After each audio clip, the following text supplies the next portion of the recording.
All right. Hello, everybody, and welcome to Honey Badger Radio. My name is Brian. I'm here with Allison, and this is Maintaining Frame number 189.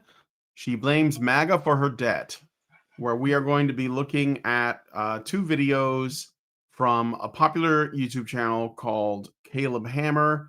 Caleb Hammer does financial advice, or at least like this is like what it says on the tin, right? But what it usually ends up being is kind of like you know, um, a Life show review. about a guy that like yells at people for being bad with money.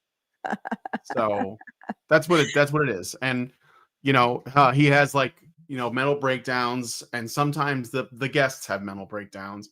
Um, I and actually, yeah, and what you get is basically you have like most of the people who come on there are younger and they have made poor choices or they found themselves in debt somehow, and they're going to him for financial advice.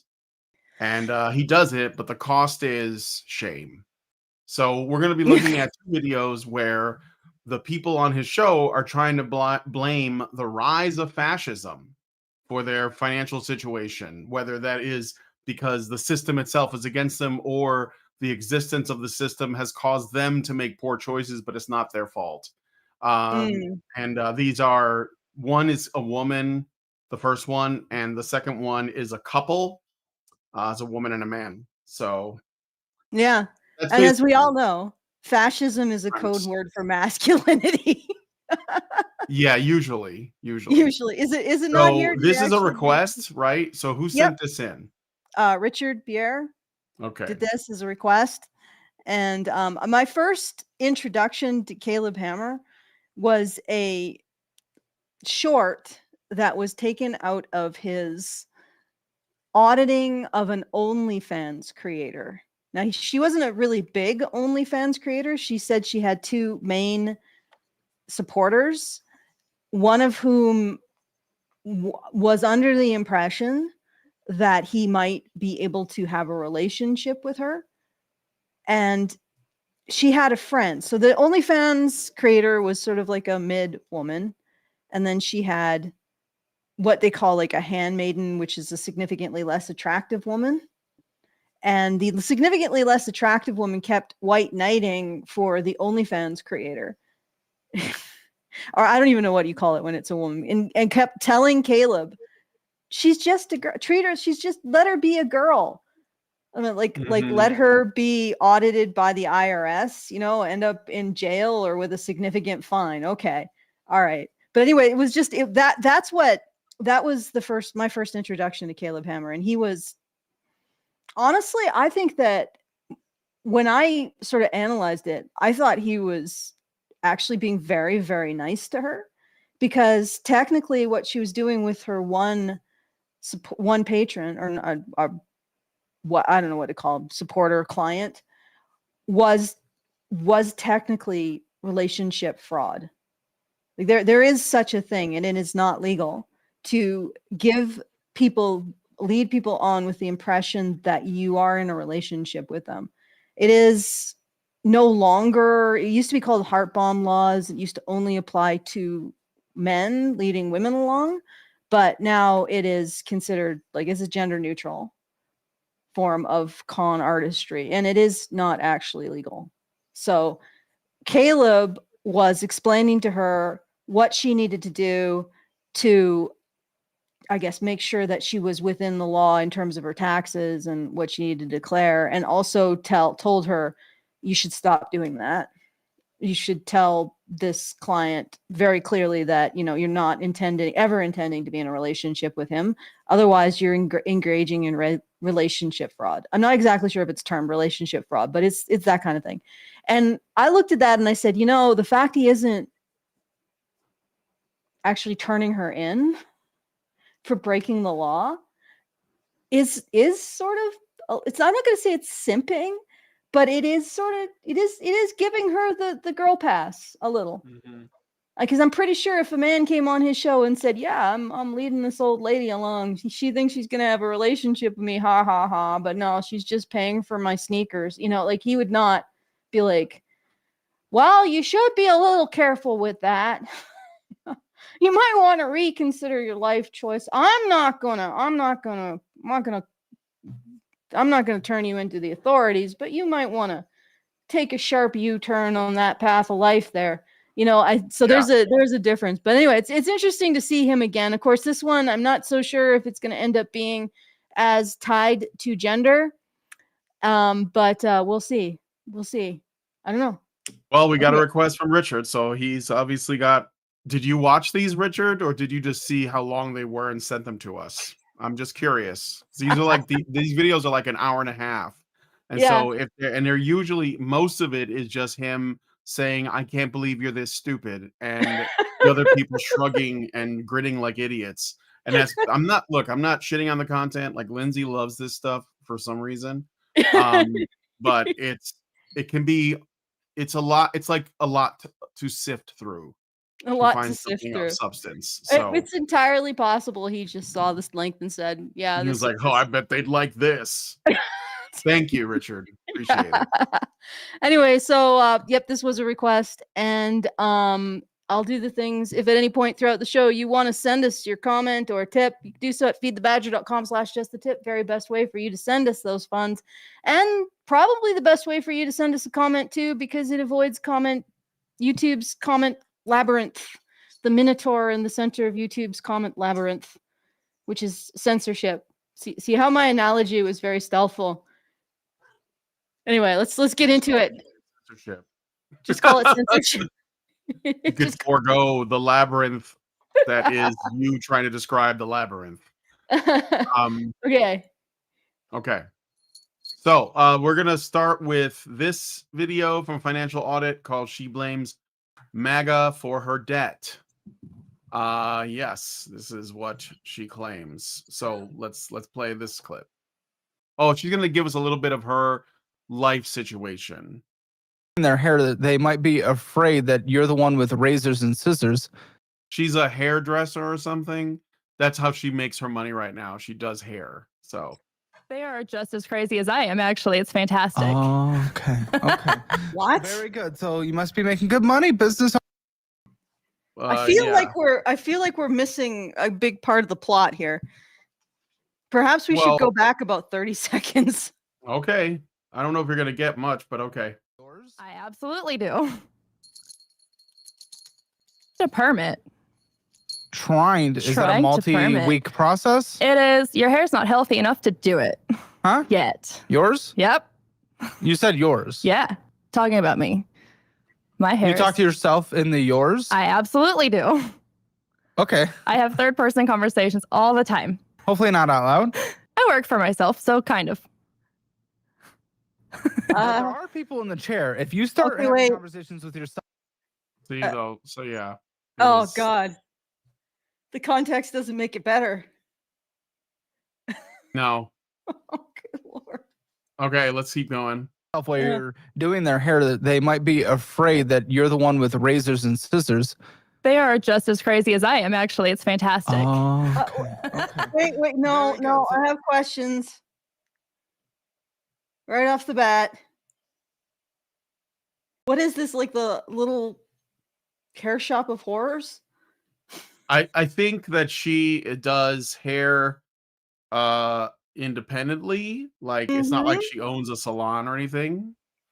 Oh, okay. So yeah, no, I get the neutral context that she owns a salon and that she does hair. It's everything that's flavoring the neutral context that has got me baffled and concerned. Yeah. Yeah, like, she owns a salon. She's a hairstylist. So yeah, it's not like from her house. She does own a salon, but it's a small place. Okay, but anyway, let's keep going. Well, you must be making good money, business owner, I'm hoping. Not as much. Mm-hmm. We've got kids at home, and they're kind of the priority. No, okay, when you say we, see, I don't know. Are we talking we as in you? Me, yes, sorry. I have kids at home, and they are my priority. So that's fine. I mean, make so that I can show up for them. I choose to make a little bit less. So it's just you. It is just me. Okay, good. How many? Well, not good, but whatever. It is what it is. You're a single mom. Okay.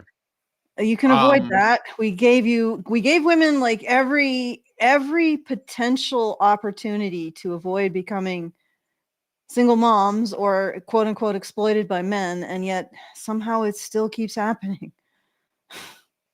Actually, it seems to happen even more. Yeah. Okay. So yeah, so she's a single mom. The only thing that's changed is that we seem to blame them less and less. Yes. Well, in fact, we celebrate single motherhood. It's the bravest thing you can do. It takes so much courage, mostly from the judgment of other people that might think you should have a man at your house or something.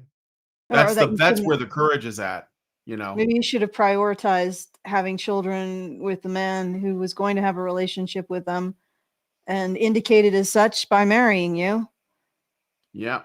Or alternatively, you shouldn't have taken the husband or the father out of their kids' lives. But well, let's go with this. All right, it is a thing that has happened. Yep. Kids? 2, 9, and 11. So her kids are 9 and 11. Is that a coincidence? I think not. Never forget. Sorry. What's going on? So I am actually kind of in debt because of the past election. Wait. Oh boy. I know it's kind of crazy. That escalated. Well, at least you acknowledge it. What the do you possibly mean? I don't know. Yeah, I'm curious as well. I am deeply, deeply curious. The connection. Yeah. I mean, there might be a connection to the rise of AI, although I really doubt that she was in any. No, I don't think she's thinking about AI, especially because she's a hairdresser. AI is not cutting hair yet. Although I imagine that her clients might consider an AI hairdresser. A woman who mutters to herself in the second person while cutting her. That's. I hope that was just a joke that got away from her. Oh, how would that go? You hope that it's just a joke that it got away, that she got away from her. You hope that. All right, let's go. That's really freaking awkward. Election or inauguration that was like all of a sudden, here's a loan from the federal government, please have it. So most of my clients are affected by how the economy works, including Well, that's everything in the service-based economy. Including my boyfriend's work. He's in construction. Oh, you have a boyfriend? I do. Okay. And his income has been affected drastically. And where is he in construction? What do you mean? Like, what kind of construction does he do? He mostly does flooring, but what's his job? Done whole home remodels. He does some handyman work here and there. But a lot of that work has slowed down as well. That's interesting because if I'm not mistaken, especially when home prices were soaring as materials were. I remember why this one was chosen. I remember. It's because of her particular arrangement of her relationship. And if I recall, she and her boyfriend don't live together. He maintains a separate residence and pays for her apartment. And the reason why he's done that is to avoid common law marriage. Oh. But maybe I could be completely wrong. I could be imagining things. So let's find out. All right. Stopped renovating as quickly, and that was in the high inflation time. Wouldn't that have infected his job as well about 3-4 years ago? And then got a little better for a while, and for a little while, yes. And we were kind of doing okay at that point. Now we do live separately, and we handle our finances all separately. You've broken up? No, we just live separately. We have. You say now? Yes. You were together? We are together. No, you live together for a short time. It's usually indicative of a great relationship. Moving out. We did not agree on how some of the debt situations were being handled, and to keep. Also indicative of an incredible relationship. Outside of that, it's actually. Oh man, he's spicy. Mm-hmm. He's actually more spicy than I was expecting based on the last one I watched. Oh no, I mean, look, a lot of it is bants for the clicks. So you know. So I think that, and I say this because for what I understand, he plays up his reactions, and I think that the guests are usually informed that that's going to happen because they're creating content.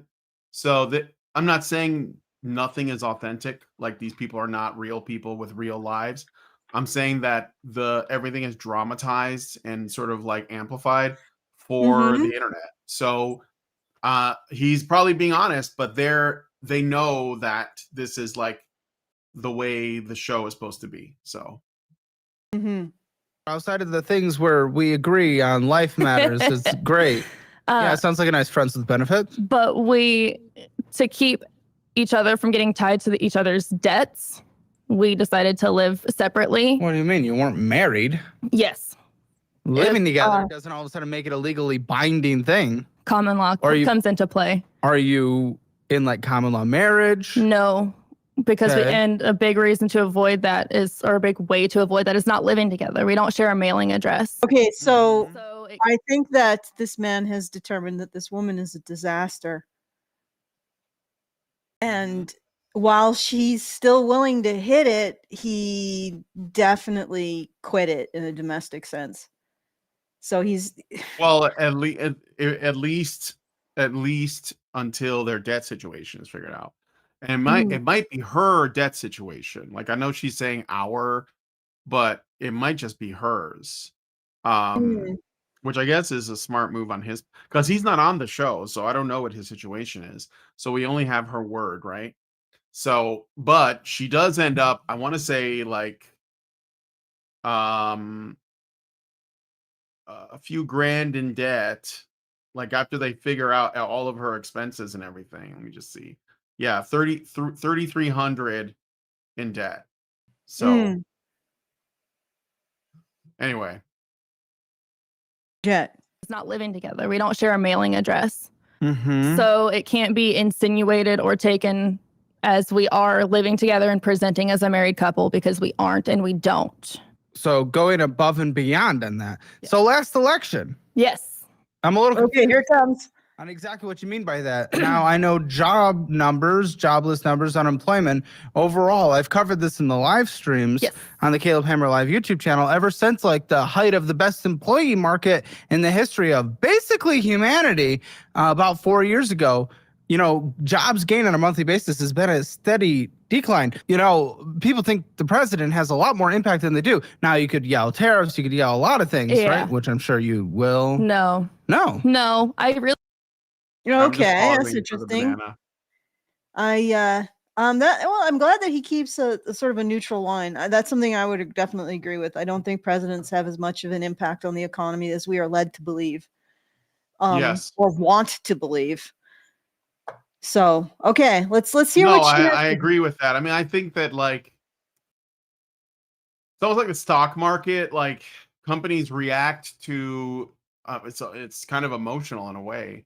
You know, but the presidents don't affect that really. I mean, when Biden was in office and they said they created a bunch of jobs, they did, but they were all government jobs, and government jobs are a net negative. They're basically negative jobs. They are jobs, but they're jobs paid for by taxpayers. So they're not creating money, you know, they're taking it. So they don't count. But if everyone thinks that things are good and they're more likely to start businesses. That's what I mean, like how the stock market is, like if people become afraid, then the stocks can change based on that, but that doesn't really reflect the value, and it's not something controlled by some top authority. But anyway I really don't think they can impact as much as people say that they can. Well, they can. It just takes longer. Right. And even the Federal Reserve, Jerome Powell, who is not the biggest fan of Trump, specifically says we will not see the long-term the effects of tariffs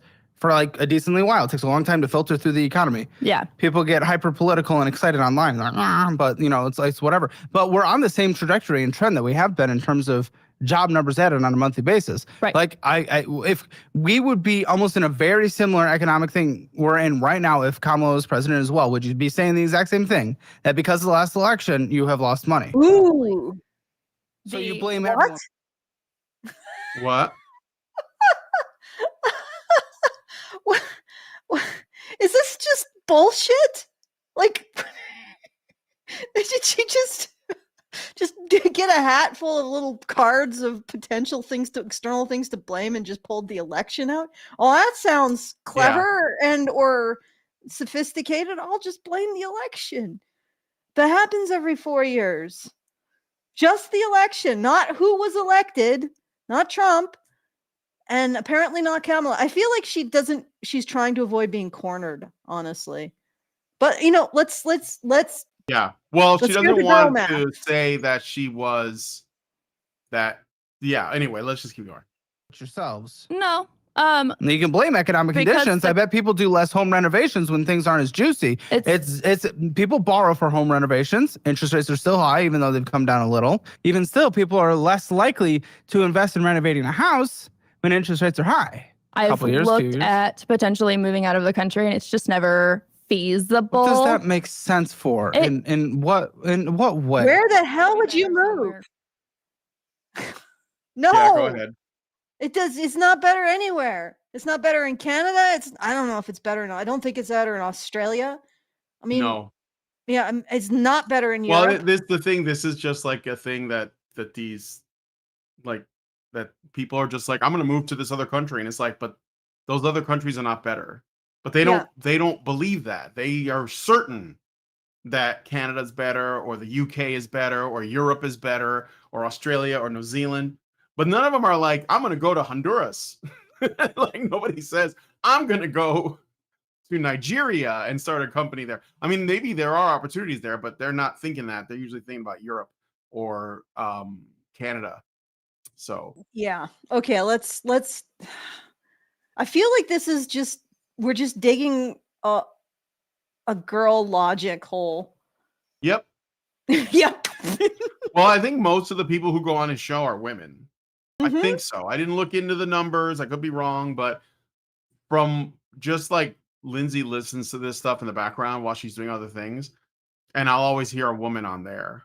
So I think it's mostly women. And it makes sense because like I think women are in a lot of debt right now collectively because of college and just like their spending habits and their I don't know, just the way that they deal with credit and stuff. Like they're probably more likely to be in trouble than men, or at least seek help from men. So, but anyway, let's keep going. Else, it has to be better anywhere else. Anywhere else. Anywhere else. No. You'll be moving to sub-Saharan Africa. I'm like, what do you say fuck me for? No, probably not. It's You too hot. said anywhere. Almost Else. anywhere. Oh, okay. Pushing the goalpost a little bit. Just a smidge. Okay, where's it better for you, salon owner, business owner? Salon owner, business owner, I don't know. I haven't I'll tell you an looked economy that that's far doing into pretty it. well. Here's a thought. Europe, I'm sure you really. Here's a thought. Don't mutter and act like a crazy person with your clients unless they're into that and they specifically pay for it. She says that her clients are happy with her. So like I don't think that her tendency to talk to herself is a problem. I think that's why she jokingly said like my clients are as crazy as me. I think it's because they're saying she's essentially saying they tolerate this and that's fine and they're fine with it. So okay. I mean, like an eccentric hair salon person, I think that's like fairly common. All right, fair enough. Fair So, enough. Okay. Yeah. So I did, to answer your question, according to Grok, based on an analysis of available data from episode counts, fan discussions, and content patterns across 301 episodes spanning 2023 to November 2025, the percentage of female guests on Caleb Hammer's financial audit is approximately 70%. This is an estimate derived from community observations on Reddit and X, where friends frequently note a strong skew towards female guests, often describing the show as mostly women or 95% women. Okay. So we can get into the apparent, like Grok has offered us a rationale why it's mostly women. So basically this is like the whatever podcast, except for taxes or finances. For debt. For debt. For financial advice, yeah. Here's the breakdown and reasoning. Total episodes. All right. 80% guest formats, 80% solo guests, one person audited, 15% couples, mixed gender, counting one male and one female, 5 groups or other, for example, siblings, rare all male, female pairs. Approximate number of episodes, solo female, 60%, solo male, 20%. Okay. Okay, so this is the Reddit consensus on why he's always targeting women. I'm guessing that the phrase targeting women is likely to come up. On Reddit, threads like, of all the guests, who's the best in the best financial shape, and the average financial audit experience highlight that most of the guests I've seen are women with train wreck finances. Oh, this must have come from one of the bro Reddits, with users citing examples like financial abuse victims or insane women episodes as the norm. No thread disputes the female majority. Instead, they reinforce it. Financial abuse victims. Now, I'm curious. Do they mean financial, like the women are the financial abuse victims? Like the women are claiming to be financially abused. Yeah, probably. I don't know. Like in this case, this. I'm looking at my notes. The boyfriend pays for her rent and utilities. In this video? Yes. Yeah. He pays for her rent and utilities. Yeah. That's not like, for what? Yeah, but again, like if we're looking at, okay, so this could be the exception in terms of it counting towards financial abuse. Yes, it sounds like he's the one being financially abused if that's a thing. But what I'm saying is it possible that where this information is being retrieved from by Grok, the people retrieving it do not consider it abuse when the man is the target? Like if he's saying, I will pay for your rent and utilities, or there's an offer or some kind of deal struck up where the man says, I'll pay for your stuff. And we could say in some context that would count as financial abuse, but maybe the people where they're getting this from don't see it that way because it's a man, and men, we just don't see them as abused, as victims. So it's possible that this is definitely an example of that, but wouldn't be counted. See what I mean? Yeah, no, definitely. I'm probing that a bit more. Shall we listen to some more? Let's listen to more. He's going to go into some countries that might be better for her. Like Europe, Poland's increasing. Poland's doing very well. But you know what happened if you Poland doesn't want her. People in the salon? You know what happens? If you want to fire them, oftentimes depending on what contracts you're on, if you want to fire them, you still have to actually keep them on for about a month, 2 months, depending on time. Well, luckily my boyfriend doesn't agree with that plan. Your boyfriend, who you're definitely not going to get married to and are not connected to in any way whatsoever. So, okay, yeah, so he likes living here. I mean, it sounds like he has his own business, right? Yes, he does. So, okay, so she wants to leave, but her boyfriend does not. Okay. Probably because her boyfriend knows that this country is their best shot. This is the best one, despite your complaints. Sorry. And so he's like trying to be practical, I guess. Let me look at my notes to see if there's anything after this. No, there's a bit more at 7:30. Yeah, we're getting to the next time code already. So these kind of like are buttressed against each other. Is that the word? Buttressed. Yeah, why would he want to leave? I understand. That's where his logic and my logic sometimes don't always mix. Now, I'm concerned. We can blame economic conditions for certain things, but you went to blaming the election. Yeah, a lot of things. That's a lot. That is just someone who does not take any kind of accountability, or at least any kind of objective intake of information about the economy. Yeah, kind of. If you want to go straight politics about it, there are certain things. If he made it illegal to renovate houses, yes, we could blame that. I think a bigger. I'm just pausing it there for the banana. I don't know if you want to say anything or if I should just play some more. This goes. Let me just look at my notes again. Yeah, so another 50 seconds, 40 something seconds. Okay. Do you want me to keep going? Yeah, sure. Another 40 seconds. Okay. Part of it is that a lot of places are worried about things going into recession. Yes, and that would happen if it was the other administration too. Yes, and so a lot of stuff comes to a complete halt. It doesn't even just slow down. Like 80% of the work disappeared. Exactly. And that's not the last election, though. That is interest rates being high. That's the purpose of interest rates being high, to cool the economy, bring down inflation. And when you cool the economy, you bring it down. And you usually, when interest rates are this high compared to the average of interest rates in the past decade or so, when they're this high, statistically, a recession follows. So no. It's about when it all started. And I'm not jerking off the president either. I don't give a fuck about that. But when you're going and you're blaming something on something like that instead of actual, objective information. It's the thing that makes puts all of it together. It's a cope. Because so many people stopped. So many of the businesses that he was doing work with and contracting with completely But maybe they picked other down. Businesses as well. They completely. All right. It's a cope. That's kind of like the takeaway, I think.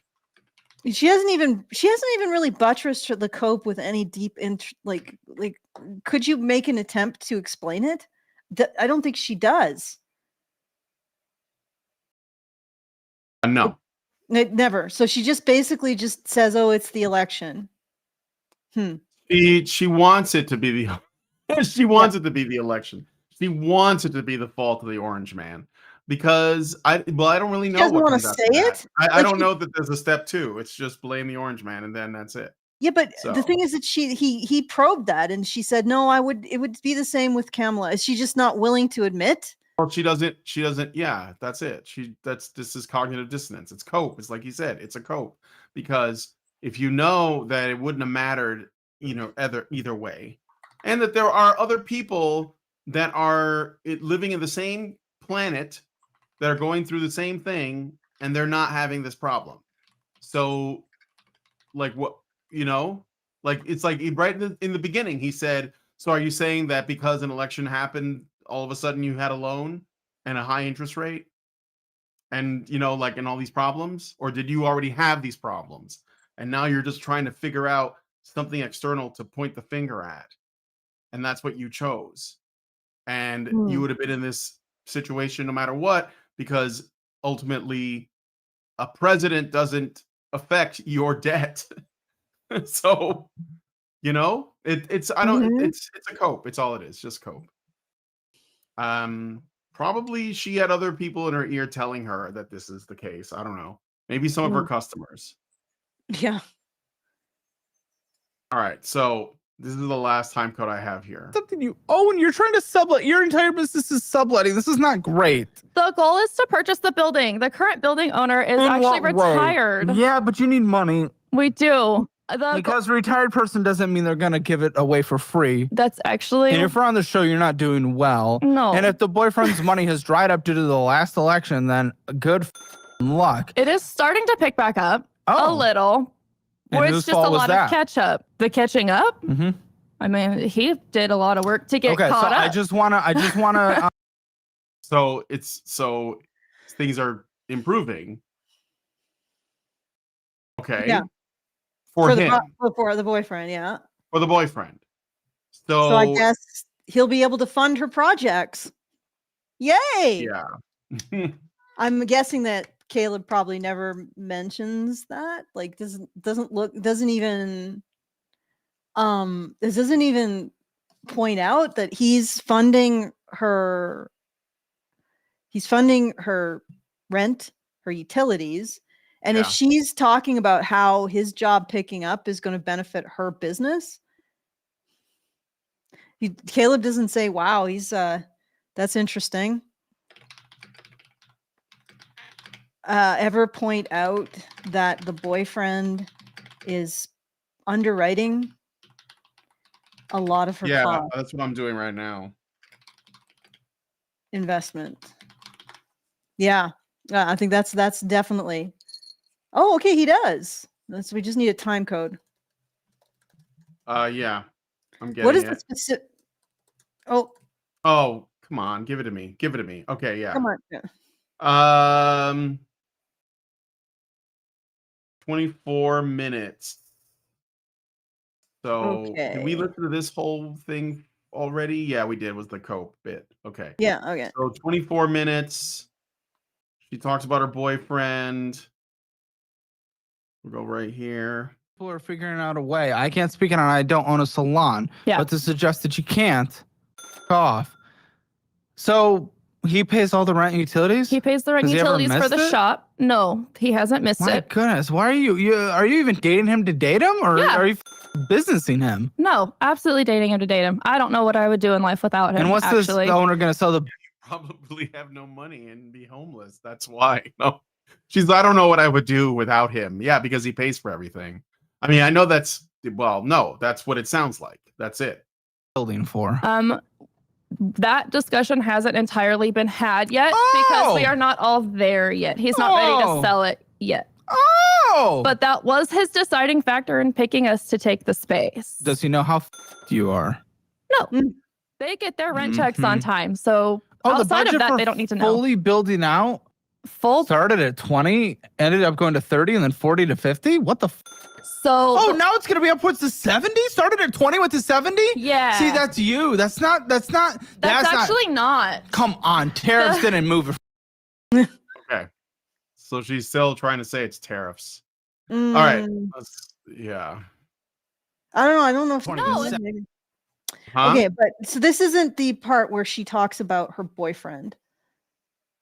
Okay, so Caleb does point out that the boyfriend is underwriting a lot of her costs and potential investments. And for example, he mentions that the boyfriend usually pays the rent and utilities for the salon space too, which relieves some financial burden from her. Caleb also notes that they handle their finances separately and that the boyfriend covers certain expenses like rent, phone bill, car insurance, while she uses credit cards for the salon build out. Moreover, should she be investing that much money in the salon? Moreover, Caleb highlights the house they live in is paid off by the boyfriend, which means she is subsidized in terms of housing as well. This financial support from the boyfriend is brought up on multiple times to emphasize how much she relies on him financially, despite her claims about economic hardships. But is it brought up as a potential source of, because they're not living together. And in fact, the relationship seems to be progressing backwards. So what is he paying for? And presumably the kids aren't his. No, they're not. No. Because in the beginning they said the dad is not in the picture. So this is another man's kids. He's a mess. Yeah. She's a mess. All right. Do you want me to play more? There's a little bit more in this one, I think. Tariffs. Then what the are you talking The about? building measurements that we got. 70? The building measurements that we got originally, we had built a whole business plan around What's your rent? it. $1,400. And then utilities, I'm gonna call 16. Utilities are actually only about $250 right now. If it stays Okay, if so it stays 1650. empty. So 1650. Oh, so once it goes up. Okay. Oh, yeah. So I'm Once gonna say it's full, it goes up. 1750. Dude. So 63,000 is your entire cost of that, and then the 70,000 build out. Yeah. And then Okay, I'm sorry. They're just doing math now. Mm-hmm. You want me to find another time code? Okay, so the situation as described in the document could be potentially framed as abusive, particularly in a financial and emotional context. The woman is in significant debt, struggling with a failing business, and heavily reliant on assistance programs while spending on non-essential items like competitive cheer activities for herself. Yeah. That we haven't covered yet. She does. She's got She's a competitive cheerleader. but doesn't make any money at it, and apparently it's extremely expensive. Something that she wants to do.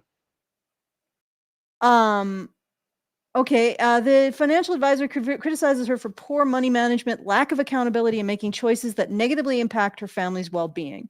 There's also mention of conflict and control issues within a relationship. Okay, I'm going to drill down on that.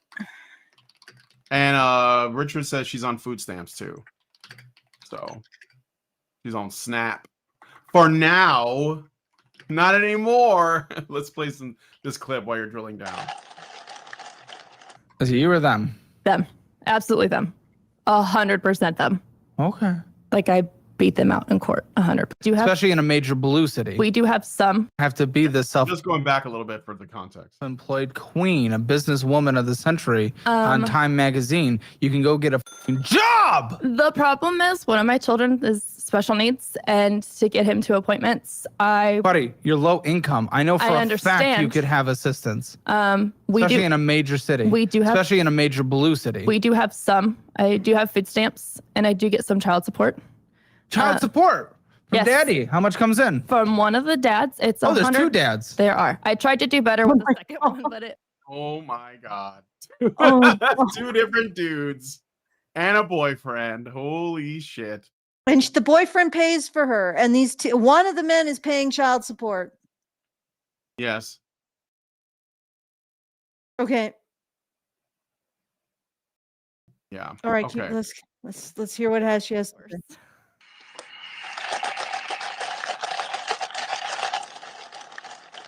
Is it you or them? Them.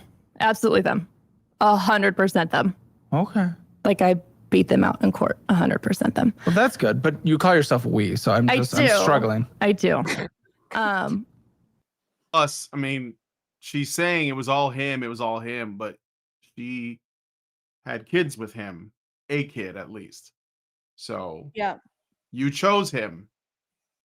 That's it. That's all I'm gonna say. You chose him. You know, we really got to stop letting women say that they were completely out of their mind and they had no idea that this man was like a terrible father or husband or boyfriend or whatever. And I mean this is like assuming that, you know, that he was a problem at all. But if he was, she chose to reproduce with him. She chose that. Women, you chose this. That we like, I don't know why, but nobody wants to deal with that. You know, they just really struggle with it. But okay. You also have a little bit of a victim complex. A little. It's been through a lot in my life. I'm working on it. That's what everyone says. I know. I like that. That's good. I forgot about that one. Okay. Let me see. There's a bit more. 33. Yeah. You want to know how much child support is? It's 100 and I think it's 148 a month? A week.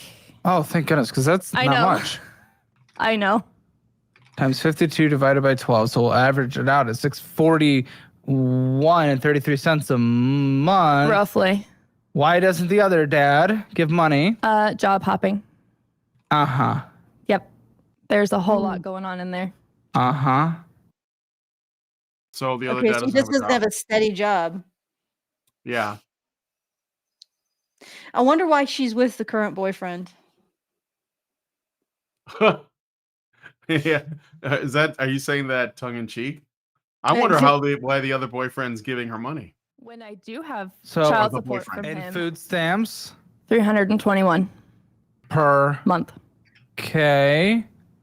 It's been I'll put that towards the grocery budget. They lowered at the end. 436. They lowered the. Lindsay said limits. 436. Yeah. Yeah, it went lower because I had a renewal. But the requirements. There's so much of this that's your choice, though. Some of it, yeah.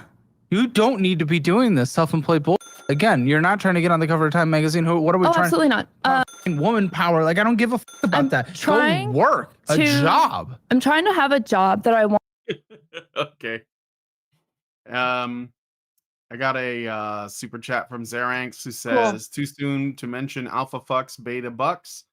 Nope, it's never too soon. Never too soon. No, I mean, after that series of disasters, and suddenly she has a partner who can reliably pay her bills. Yeah. Wow. I don't know. And then also there's just something is rotten in Denmark if they were originally living together and then somebody decided, no, we're going to live apart with separate finances, although he still pays her bills. So go figure.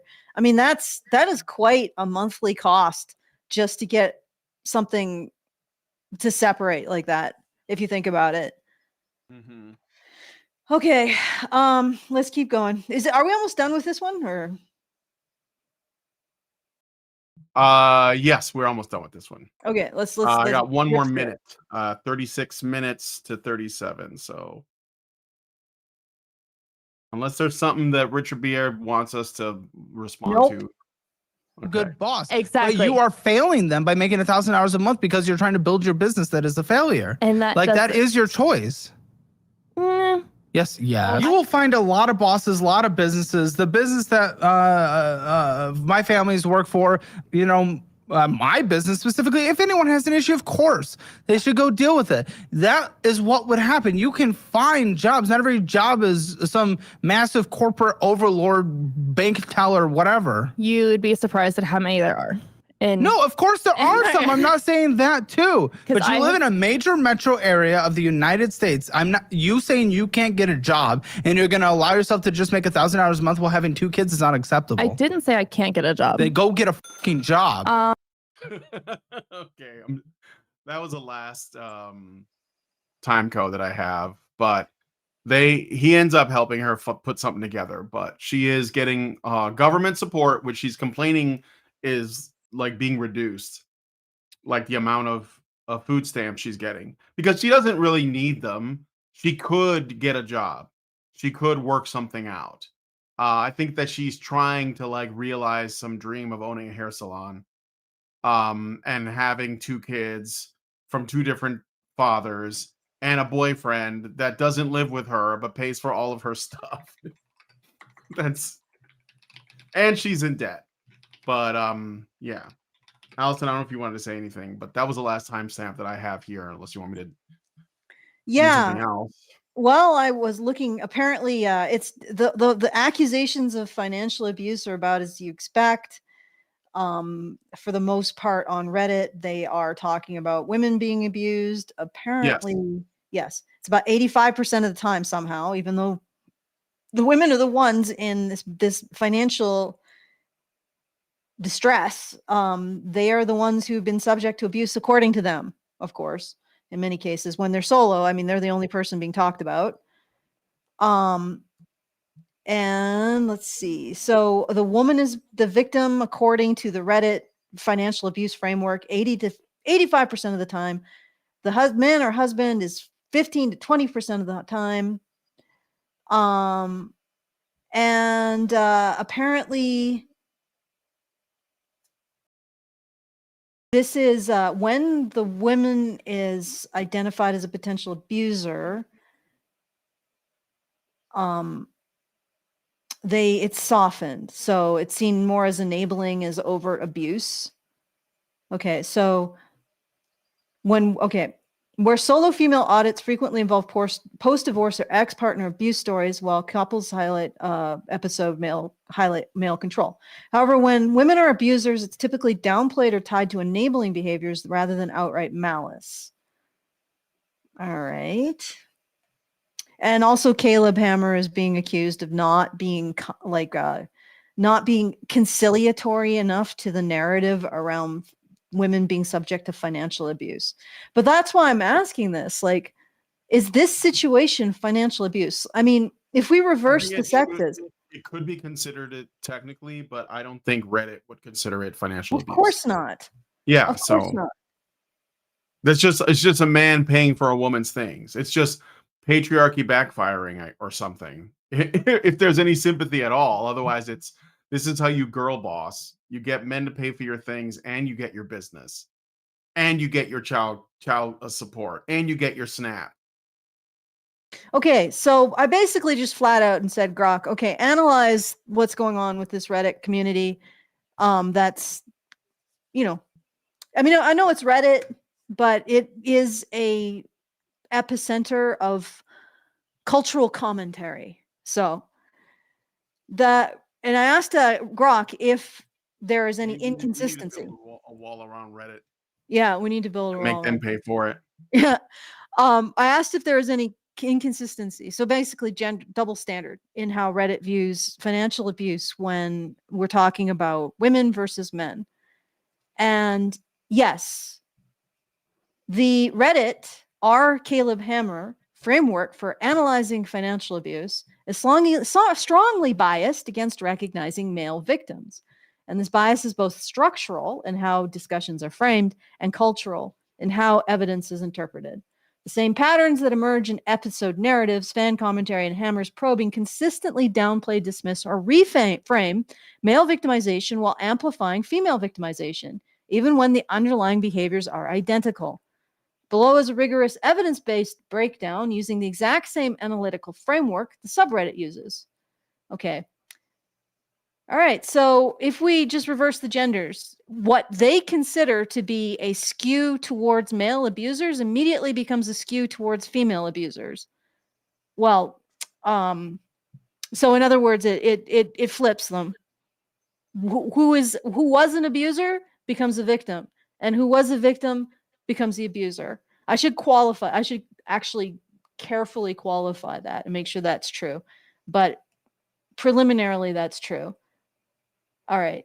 So, tone and framing. Male victims are blamed or erased. The subreddit uses 3 recurring lenses to interpret abuse. When applied to men, all 3 neutralize or reverse victimhood.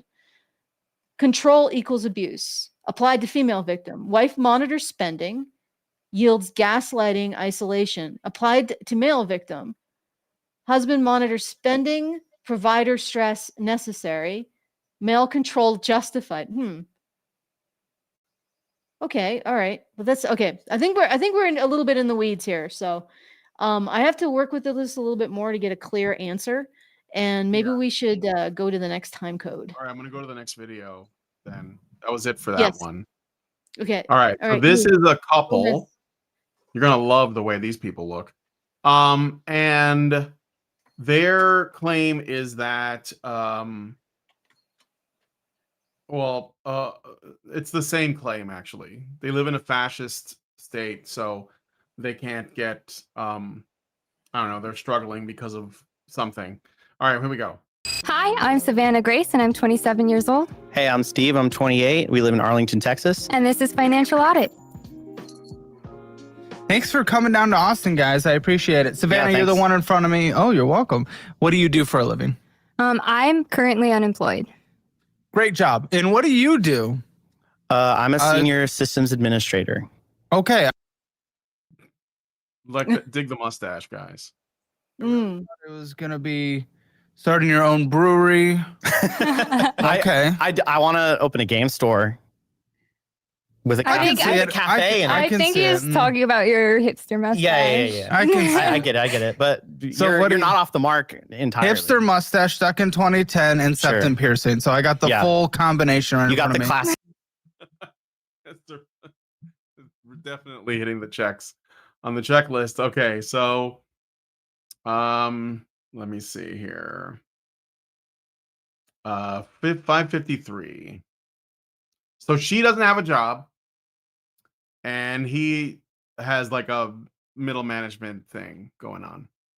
That's what it sounds like. Systems administrator. Sounds like a cubicle thing. So Okay, here we go. Yeah. This is the real Reddit quote, paraphrased from multiple threads. If a guy lets his wife spend like that, he's not a victim, he's an enabler. Same behavior in reverse. She was trapped in a controlling marriage. yeah.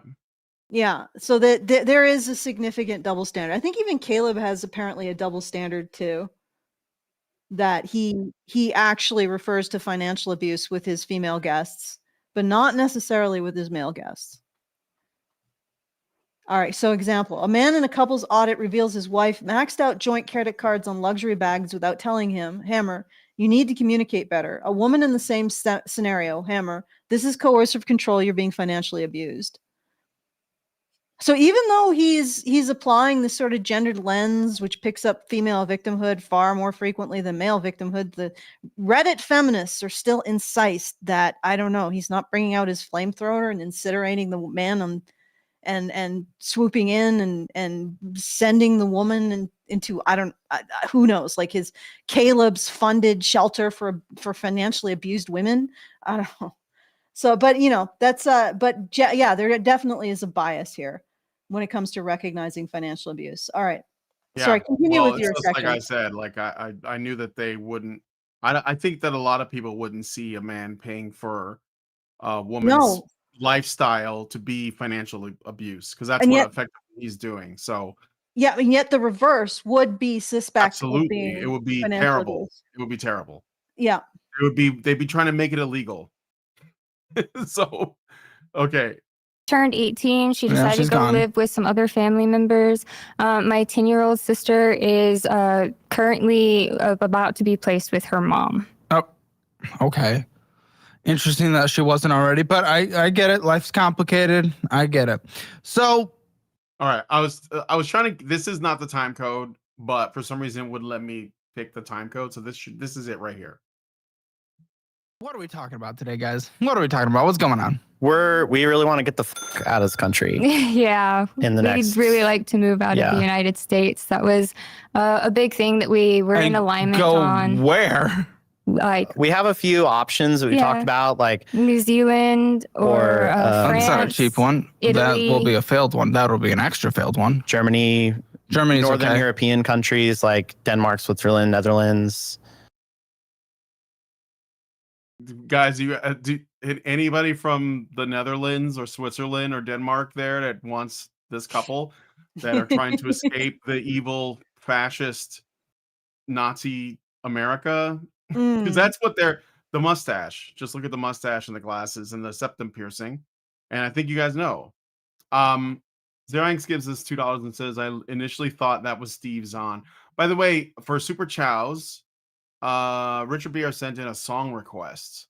I the other day. know that was an accident. He thought we were doing something on Sunday, but then I was Yeah. just feeling ill. Sorry, guys. Okay. We had a sudden blizzard, which usually isn't a problem for Canadians, except when it's in fall and you haven't switched your tires to your snow tires. And we ended up being stranded in a town between our home and the city that we go to get some of the items that we need. Yeah, and it's just because the fall is an interesting time in Canada, especially where we are, because you sort of have to guess when you need to switch from your summer tires to your winter tires. And you do need winter tires because the road conditions are pretty harsh. And the problem is if you guess too soon, then you risk wearing out your winter tires quickly. And if you guess too late, you risk getting stranded somewhere when the winter switch just decides to get flipped. And the winter switch just decided to get flipped and we got stranded. So that was a little bit complicated. It took a couple days to resolve because the roads were so bad. We actually had to get a new set of winter tires, which is okay. Our old set's already getting pretty old. So eventually we're going to have to get it anyway. But man, that was a lot of time, and then a lot of stress, and also ended up getting a little bit ill because we were stuck in the winter. And so yeah, it's been a couple of days of trying to get back into things for me. But anyway, that's why we didn't do anything on Sunday. And Richard sent in a song request to a show that didn't happen. So eventually we will have to get that song request. Black Betty, it's actually a song I like. That's good. But anyway, if you want to send in commentary, feedthebadger.com/justthetip. Do it. Like, yeah, because it's lonely in there. Make it less lonely. All right, let's go. All right. Okay. We've also Why? just because of the political climate, we don't think things are going great. Europe's going to the right as well. Yeah, I mean the whole world is worldwide. Reform's right? about to just smash and win the next UK election. I don't. Yeah. Italy. You know why Italy, the world is everyone- going right? It's because people they want to actually be able to survive. I mean, let's face it. Like the reality is that the left doesn't seem to like humanity, nor want it to continue to exist. I mean, that's my impression. Common sense. The common sense had to come at some point. I mean, Europe, like the truth is, Europe got absolutely demolished by migrants, and I'm not talking legal ones. I'm talking about just people that got on a boat and they're just like living in 4-star hotels and they're not working and they're just taking like whatever social programs they have, and the Europe is absolutely destroyed. and demoralized, and the UK is not much better, and Australia is going through it. So the citizenry are like, okay, that's enough. We're gonna, you know, actually like try to do something about it. And that means, well, I mean, like if you've gone this far left, anything that goes against it looks hard right, but it probably isn't because it just looks that way. So yeah, they're just saying, all right, we're done playing. It's just like what happened in America, you Mm-hmm. know? And and again, these people are kind of I don't know, maybe they're terminally online or on Reddit or on TV or watching TV or something, but they are there is no like if they I don't know where they're hoping to go, but there is no place what they're looking for because people are done with the left's games basically. They're just done with it and they're ready for something that looks like normal, so they're voting accordingly. And that's basically all it is. They're just tired of killing themselves. And yeah, I mean it's not that hard. Like it's just, you know, it's a correction. That's it. I wouldn't even say enough of a correction in many cases, but we'll see. But yeah, I mean, I think these people are just again, they're sort of emotionally reacting to something. And I wonder if the woman is actually having more effect than the man in this decision. I think because I think that he's kind of going along with her whims. And so if she says, "Oh, OMG, I'm scared. I can't kill my babies anymore. I'm gonna lose all my free stuff. I don't have a job. I don't want to work, whatever." And he's like, "Okay, honey, well, what do? We have to escape. I'm gonna save you from this. We're gonna go somewhere. I think New Zealand is nice. That's where they shot Lord of the Rings." Without knowing New Zealand's cost of living is pretty high. It's expensive to live there or Australia, I think. I remember because when we were there in Australia and we hung out with Bering, I think that Sugar Tits and I sat down, we were just hanging out, and she said that, yeah, the cost of living in Australia is really high. And it's got something to do with where they are and the fact that it's like an island continent. I don't know. Mm. So, because they have to import a lot. But anyway, I'm just saying cost of living is high in those places. Yeah, it just seems like And they these all people want are to. not exactly like that kind of upwardly mobile. Well, they And just seem they to want to want. avoid problems. I don't know if they want to go to Germany or France or the Netherlands. No, but it's just like So, this vague. Oh, we want to get away from the political landscape of where we yeah. are. It's like I don't know. This just honestly, it. I don't see any of the ethical virtues that I used to see in like liberalism or the left. It's just basically squeezing the little guy and making excuses for massive amounts of control and government spending. And it's like, yes, of course, that's going to destroy economies. And I don't even think that people who are like, let's please, can we stop doing that, are necessarily really are what I would consider conservative. And again, I don't mean that as like, oh, I'm afraid to be titled conservative. I'm saying that in a completely neutral. Conservative have these sets of values, and then you have these other sets of values that tend to be liberal. And these are two sets of values that have their positives and their negatives. It's like two types of class in a like, I don't know, D&D setting. You got your tank and you got your healer class. Mm-hmm. And one isn't better and one isn't worse. They just have different functions. And it's like what we term the left now does not seem to have any function except for justifying government spending, justifying government control, justifying corporate and government collusion, and justifying putting all of the consequences of all of that on men, right? And blaming men. It doesn't. It's like I see that as being, well, it's just evil. Anyway. Yeah. Okay, let's keep going. All right. Who says Italy? I You're like- saying Italy? I You like know they're Italy. calling. News to You me. know everyone on like in the United States and whatnot calls her a fascist, right? Really? You know, Yes. I didn't know that. you know what? You know what? See, like these people don't even know what's going on in other parts of the world. They just want to go there. That's what I'm saying. They're very like naive. Like they would probably be like, oh, it wouldn't be cool to live in Japan. And Japan, meanwhile, just like elected like, somebody who like some extremely like right-wing woman to be prime minister or president, whatever they have there. And to the point where like, wokies are losing their shit.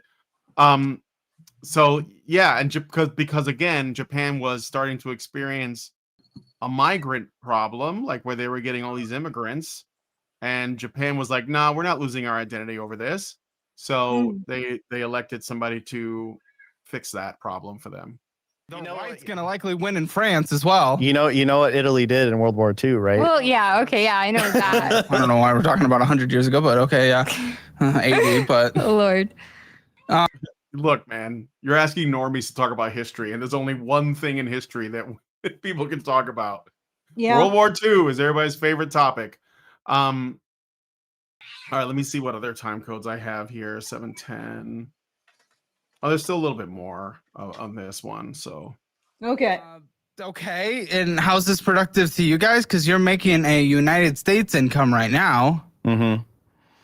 substantially higher. Well, I Right. know that with him being in IT, that he could get a job literally Kind of. anywhere. There's tech sector is not even close to what the United States is by far. Yeah, just based on like research I've Not done. even close. I know my career field is in high demand in a lot of different places. Certainly, but even in the United States, IT, of where we have a booming tech sector, Tech is rough right is now. not easy to get hired in at this exact moment. So that Yeah. seems like a bit of overconfidence. Sure. all right, so I think he's trying to like help them understand that things like with only one of them has a job. With what this guy does, the US is the best place still for him to get a job in IT. Mm-hmm. And I mean, I think that's probably true because like we still have a good economy in that regard, I guess. So okay, so then next we got the relationship dynamics and accountability. That sounds intriguing. I feel like you could do more. Oh yeah, he asked her to step up. Part of the reason that we So you're upset about her getting a job. Walk me through it. Yeah, I mean, we've definitely had whenever we have arguments about our financial situation, it always, boils down to, well, XYZ would be better if you had a job and an income.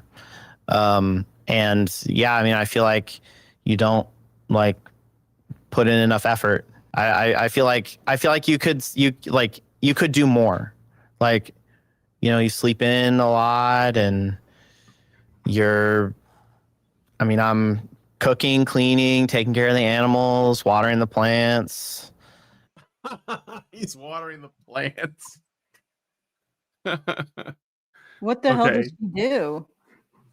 But she sleeps in apparently. Like I don't know. I thought that again, if they had an arrangement where she did all the house stuff, I could see that as at least more agreeable. But it sounds like, according to him, he does everything.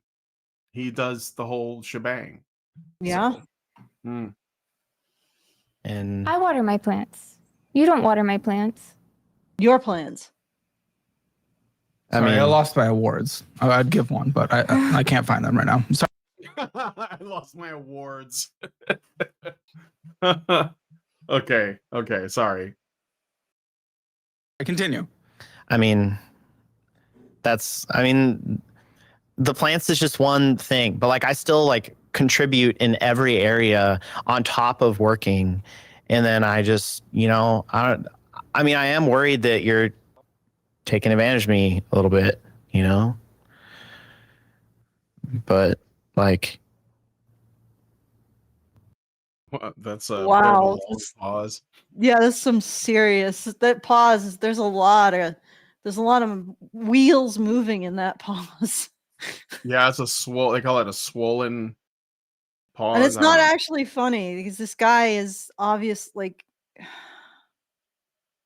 he's obviously not in. He doesn't have a. He's not. Well, I honestly, this isn't unusual for men.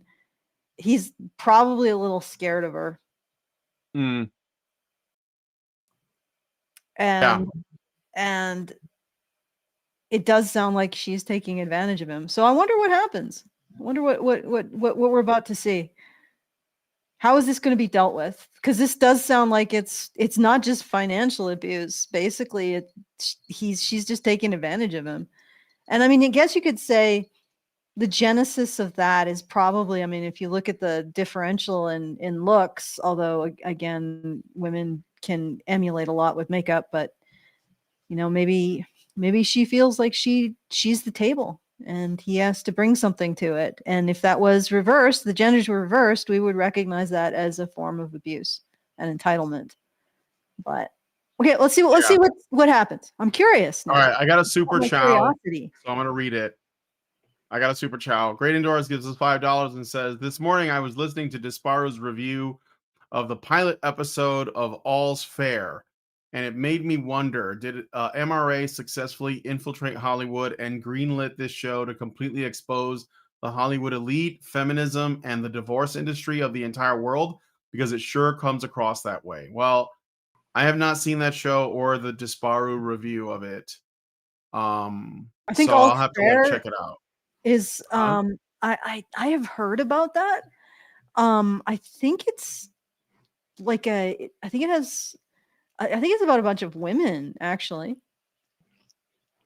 Let me see if I can Isn't Kim Kardashian in that show? I think I've seen an ad for it like on my front page of my Amazon Fire Stick. Like, but I didn't watch it. I just, you turn on your Fire Stick and you're like on your TV or Google TV or Apple TV or whatever, and it has like all these streaming services and like whatever's out. And I think that was like prominently featured. I started watching the Guillermo del Toro Frankenstein Oh, okay, the movie that core plot. everyone's Okay, All's gushing Fair about. But is a 2025 American legal drama series created by blah blah blah blah blah. The firm specializes in representing high-profile female clients in messy, high-stakes divorce cases, often involving themes of betrayal, revenge, and empowerment in glossy, over-the-top world of extreme wealth and cutthroat legal battles. The core plot follows Allura and her team, including partners like Liberty Ronson and others portrayed by people as they navigate lucrative cases for wronged women against powerful men while dealing with personal dramas. A major storyline involves Allura's own crumbling marriage to her husband Chase, leading to her divorce proceeding, fertility struggles, and a sisterhood dynamic where the firm rallies for collective payback. That does not really sound like men's rights activist vibes. you know what? We might be at the point, or at least like with our media. So apparently it's on Hulu. Hulu, by the way, is owned by Disney. Hulu is Mhm. essentially the R-rated Disney streaming service that doesn't have the Disney name attached to it. Mm. Although the lines there are blurry anyways. But it could be to the point now where they could show, or at least the folks on our streaming services that create that entertainment are at the point now where they can explicitly show evil women doing evil things, and the viewers will be expected to simply see it as empowering and not evil at all. So Mhm. just consider that, because that's not a new thing either. Like, I No. remember I watched, do you guys remember the TV show True Blood that was on HBO? And it was like adult, like vampires and love triangles and stuff like that. Or The Boys, or like any number of these other shows that have like morally gray but really kind of evil characters, and they're Mhm. all like screwing each other over and blackmailing each other and doing all this backbiting, and and they're the heroes, and we're Mhm. supposed to root for them. I think that this is probably just that. So like, if you watch All's Fair, I would bet that even if you watched it and said, wow, this is like exposing how evil women can be, the average person that watches it may not see it that way at all. They Mm. might simply see the opposite. And that would be the intent of the people who made it. Like I think that we've normalized things to that point where when we see it, we kind of expect it. So that would be my guess. I mean, I know that you guys are spurgs and you're gonna spurg out and see the spurgy things, but remember, normal people see what they've been programmed to see. So you're not gonna be able to convince them, like actually you're rooting for the wrong person. And they're like, no, I'm not. So just remember that. Just remember that what you see is not necessarily what was put out there. And even if it was really obvious, it might still get the opposite of the effect only because of how demoralized, how normalized this kind of like evil is. So that people Okay. see the evil and they kind of like Yeah. are fine with it. So Well, apparently they're not. All right. YouTuber Disparu delivers a scathing yet ironically enthusiastic takedown of the Ryan Murphy created Hulu pilot, framing it as an unintentional masterpiece of self-parody. He argues the episode about a woman-only divorce firm led by persons that breaks from a patriarchal setup to extract massive settlements from innocent tech billionaire husbands is not just poorly executed, but horrifically evil in its unself-aware promotion of greed, amorality, and hypocritical girl boss feminism. Disparu calls it Disney's funniest, most evil show, the most honest, best comedy of the year that accidentally exposes the very vices it glorifies, earning its dismal 0 to 6% Rotten Tomatoes score by hitting too close to home. So I would say that 0 to 1% or 0 to 6% in Rotten Tomatoes means that this has roundly been rejected. But it looks like that was what the intention was. Like they were trying to make it a girl boss affair, and they just had the women being openly evil. And I mean, according to Final Midnight in the chat, he says, I've seen it reported that all of the tweets on the show are by women commenting on the outfits the characters are wearing. This show has been targeted at a very particular demographic. So yeah, I mean, that's what I'm saying. Like, how many people of the people that it was targeting are going to see it like that, who even watched it, and how many of them are going to see it, like as Hulu intended to like show it. It's a bit of a scary thought because you end up asking yourself like, okay, so how evil are we at this point? How okay are we with evil right now? Well, it may have backfired. It may have. Okay, plot and writing. Disparu mocks the contrived narrative as a cavalcade of wigs, screeching, and so this is the analysis of All's Fair. Screeching and tacky, tasteless television, where the firm uses blackmail, example, stalking photos, and fabricated dominatrix scandals to force $250,000 settlements in cases of cheating wives demanding unearned luxury. He highlights plot holes and absurd dialogue like empty threats. Having me as an enemy is very unwise, and buzzword-laden lines stepped away from the patriarchy, calling the script incompetent and making Tyler Perry projects look like Shakespeare. The best jokes, he says, arise unintentionally during serious moments, such as pigs rolling in filth for an hour and a fetish blackmail scene revealing the show's obliviousness to legal or moral logic. The protagonists are characters of pure evil. Again, All's Fair. Hulu's All's Fair. The protagonists are characters of pure evil and degenerate hags who pose as empowered saviors but are thieves and parasites, exploiting men they came to hate. Clients are entitled gold diggers, gaslit into viewing diamonds and wealth as abuse, while husbands emerge as the episode's moral authorities and based figures enforcing fair prenups. Disparu praises the rival lawyer, Sarah Paulson's Carrington, as the best character for her blunt honesty. Example, calling the leads 3 skanks and the creepy investigator as one of the gals in their insatiable revenge scheme. Okay. All right. So I got a super chow from Winter Sure. for $5, and he says, "Honey, for the Badgers, as usual, great shows lately. Thank you much." Thank you, Winter. Really appreciate it. Well, I will. I finally got Grok to spit out a proper analysis, so we'll go through that. But at the end, Of but what? of how financial abuse is treated on the show and its fan community based on the gender of who they think is doing the financial abuse, the sex Right. of who they. Okay. Yeah, Yeah. I figured that So would there's be more on this relationship yeah, stuff. like getting back to the show. Yeah. I want to trust you implicitly. When we've talked about this at home, like you've never said that before. I mean, maybe I wasn't direct enough about it, but I've been trying to communicate, you know, like, hey, you could put in more effort. Like, I just think that you could be doing more, and I feel like there's definitely an imbalance, like that I'm kind of doing everything. If her only defense to him saying, "I pay the bills, I cook, I clean, I take care of the animals, I water the plants," and her only defense is, "But I water my plants." I think he's got us.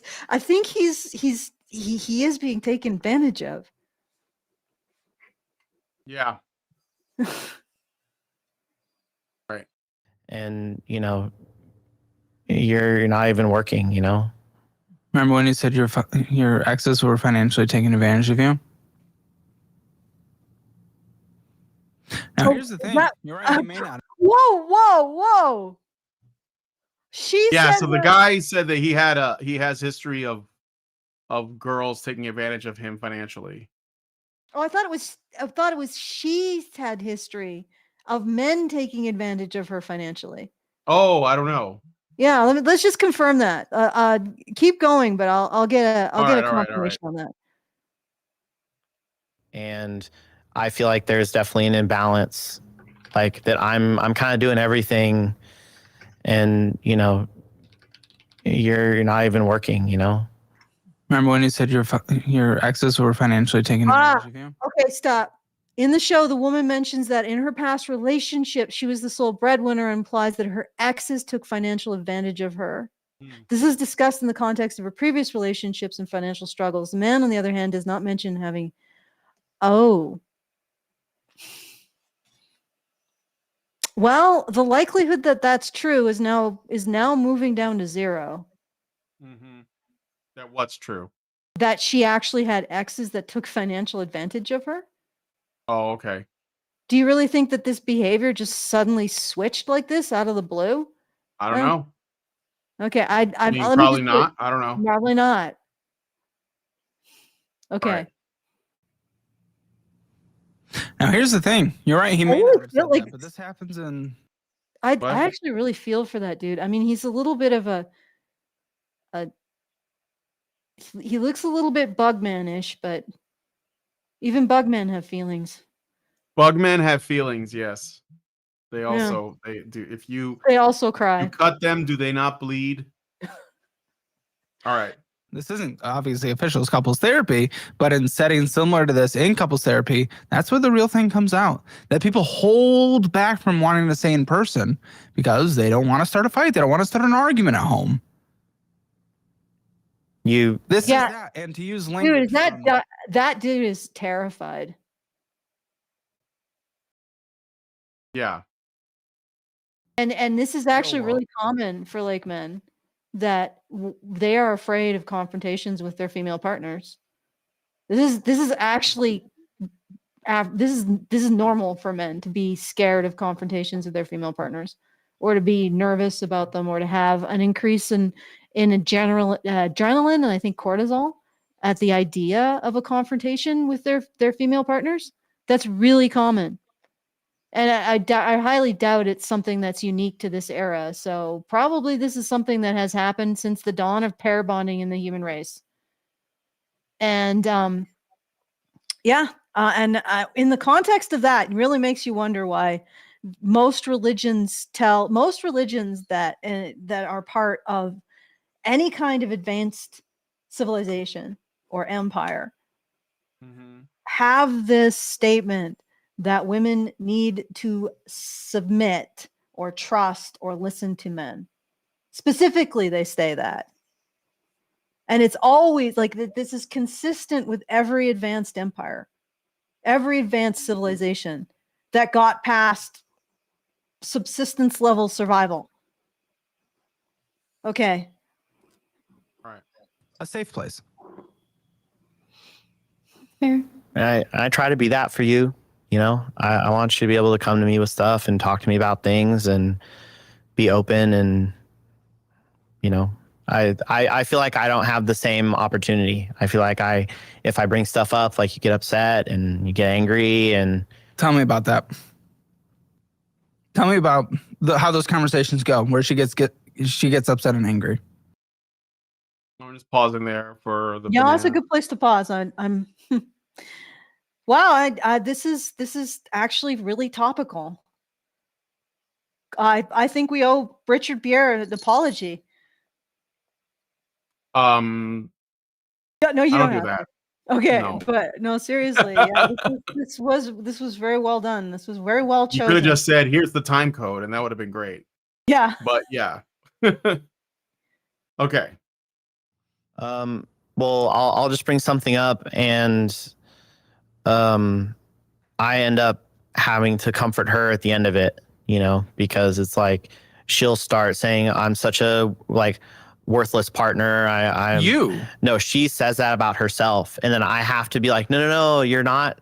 Like I have to. Yeah, like, but comfort her that's a and way reassure of her. evading responsibility, my dude. Because then Yeah, well, it's it effective. reframes it on her emotional response to the problems that you're bringing up.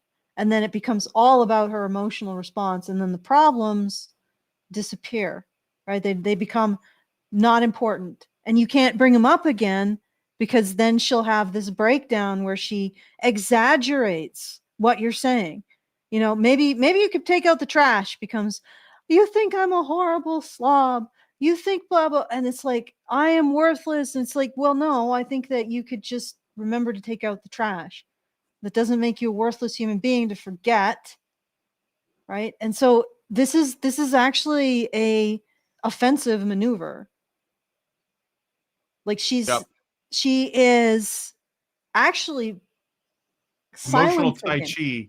Yeah, she is silencing him by pretending that him bringing up legitimate concerns is tied to her self-esteem. Therefore, he has to stop, or he's harming her self-esteem. That's not a healthy dynamic. And okay. All right. Next. A lot. And then, you know, then it kind of ends up fizzling out because I don't get to get my point across. And then Yeah, that's just kinda exactly kick the can down the road. That's you know? actually, again, let's take more notes from your TikTok community. All right. I'm pausing for the banana again. That's an incredibly manipulative and almost gaslighting thing that you're doing, where you have a real conversation and then you go, oh, I'm not a good partner. I'm not contributing anything. You That aren't. is manipulative as to not be able to have that conversation and then go in there with that bullshit, that self-victimizing bullshit. That's fucked up. I want to see the woman's reaction. Good. He completely identified that dynamic. Mhm. It All is yeah. Okay, what's her reaction though? I want to see it. All right. I feel like we always like resolve our issues. I mean, you feel that because you deflect, self-victimize, and he stops the conversation and you feel resolved because he embraces you. Good Lord, is this considered emotional labor, feminists? Like seriously, this is a very common dynamic between male and female people, like in a relationship, especially in a relationship where the woman has hand because she's more attractive or whatever. The man has to kowtow to her emotional reality. And somehow the submission to her emotional reality is so complete with a lot of these women that they think feeling emotions is them doing emotional labor for their partner, who has to swallow his own emotions so that she can feel her emotions. But this is the same. Is this considered emotional labor? Is this dynamic considered emotional labor? The man brings up a problem he has. The woman deflects it onto, oh, I'm the problem you have is making me feel like I'm such a worthless person. I feel so bad. Comfort me now. My emotions are more important than the problem you brought up. And he does. Is that considered emotional labor? Because I see it a lot. Okay. All right. Let me see here. That was all for that time code. Do you want me to play more of this or go to Sure. the Let's see how this gets resolved. Okay. I mean, we do get to finish the conversation, but I feel like in that area, especially with looking for another job, like everything can be like, some people like the trad wife thing. Some, like different relationships have different like ratios of stuff. Whoever And wants to do you things. specifically told me that if I don't want to work, I don't have to work, that you would get a higher paying job and that I could just stay at home. Oh, good Lord. What a fucking parasitic child. Oh, get rid of her. But, but the thing is that he can't. Because it's probably terrifying, the thought of not having her or not having a woman. That's probably where his validation comes from. Yeah. Okay. Set it up like that. It would be a little weird to go against it. He has said that to me multiple times. I mean, that's an option. He didn't do that to you though. And again, you can still be like, well, I'm going to work anyway, or I'm going to do the trad wife thing or whatever. But you didn't do it, either of them. You're just sleeping in and doing whatever. And then you're blaming him for, I don't know, like calling you out on it or asking for help or whatever. Like why should he even have to ask you? You should be taking initiative. But like, that's not. And that's not what I want. I want a job. My self-worth is directly tied to how productive I can be. And that's why you want a job. Okay. Well, that's why you want a job. You don't want a job to help out with the family finances. You want it because your self-esteem is tied to it. Listen to this again. My self-worth is directly tied to how productive I can be. And But no offense, you've never been productive. I've been. What's the longest job you ever had? 1 year and 3 months. Yeah.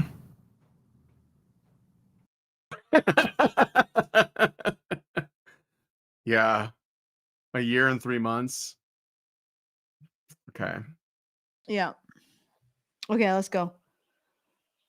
Was end of life care for an elderly man with dementia.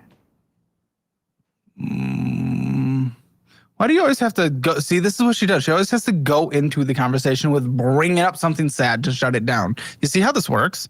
I mean, it's not good. It is not a healthy way to live or to have conversations. But I hope you recognize this. But like all this stuff has. Yeah, she did. She does kind of do that. So what was your only job? Well, I worked for a year and 3 months. That's not a lot. What did you do? I was working with a dying old man. Now you feel bad for asking. You see? Look at the face. Now you feel bad. She was What's with astounding to me? Look at the face. Look at her face. Yeah, I see it. She just talked about helping a man who was dying for a year and a half. And look at the expression on her face. Annoyed, annoyance, and she's peeved. That's the expression.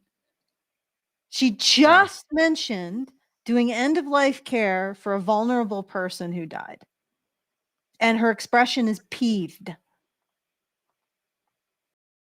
This is either she is so solipsistic that she doesn't recognize other humans, or this is a possible sociopath.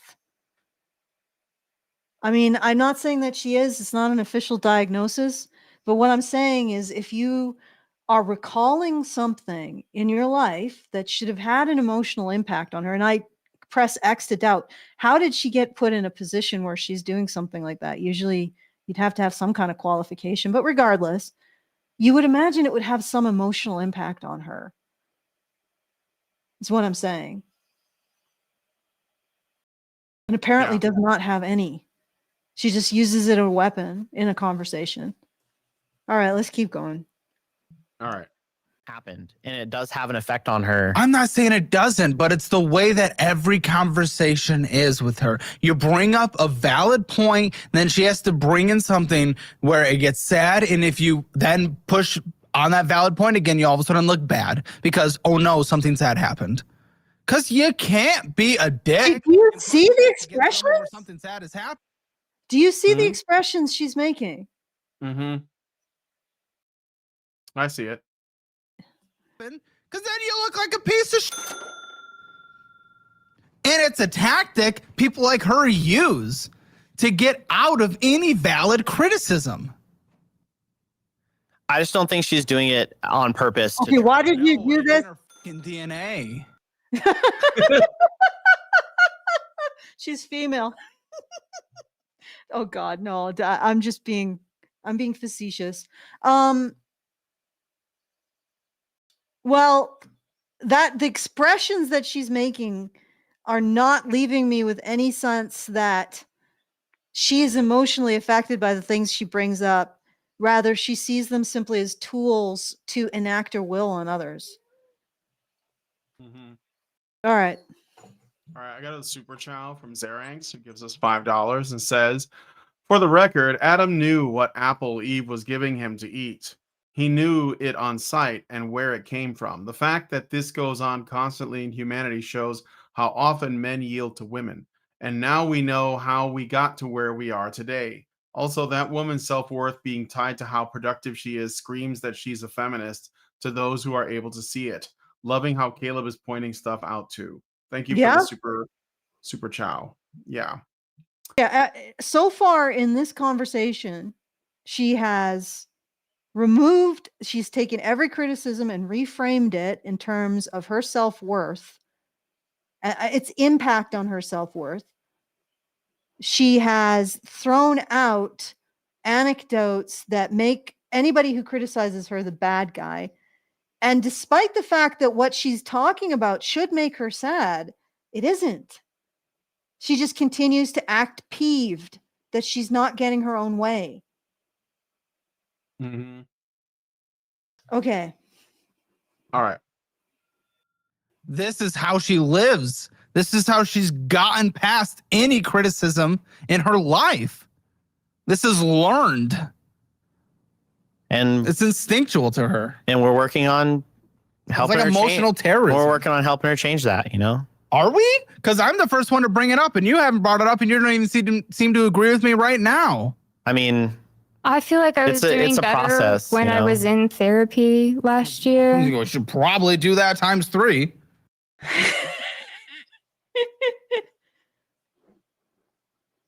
Okay. Well, but not an enabling therapist, which again, I don't want to loop you in a group, but many people they go through therapists until they find the therapist that enables their thoughts and behavior and worldview. And it's very bad because you need someone to challenge you. I'm ready for a challenge. Oh, a year and 1 month worth of one. What's that in reference to? The job? A year and 3. Yeah. Year and 3. Hey, those 2 extra months, you know?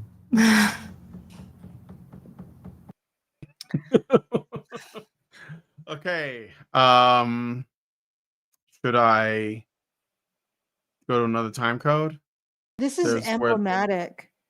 This is literally emblematic of the social roles we're not allowed to examine. Like, she feels entitled to live off another person like this. And if this was a man, I don't think he'd be getting away with this. I mean, I can actually look at the Caleb Reddit response to this, and I'm guessing it's entirely possible that they slammed on Caleb for calling her out like this. But we'll see. Like, I'll look up that response. Let's listen to a little bit more though. All right, I got a super chow from Richard Bier who gives us $5 and says, since we are talking finance here, allow me to divulge the secret to being a higher level contributor. If you save a penny every day, at the end of the year, you will have $36,500 that you can contribute to HBR. Alternatively, you can save a quarter every day, and at the end of the year, you will have $10,000 to contribute to HBR. What? It's a joke.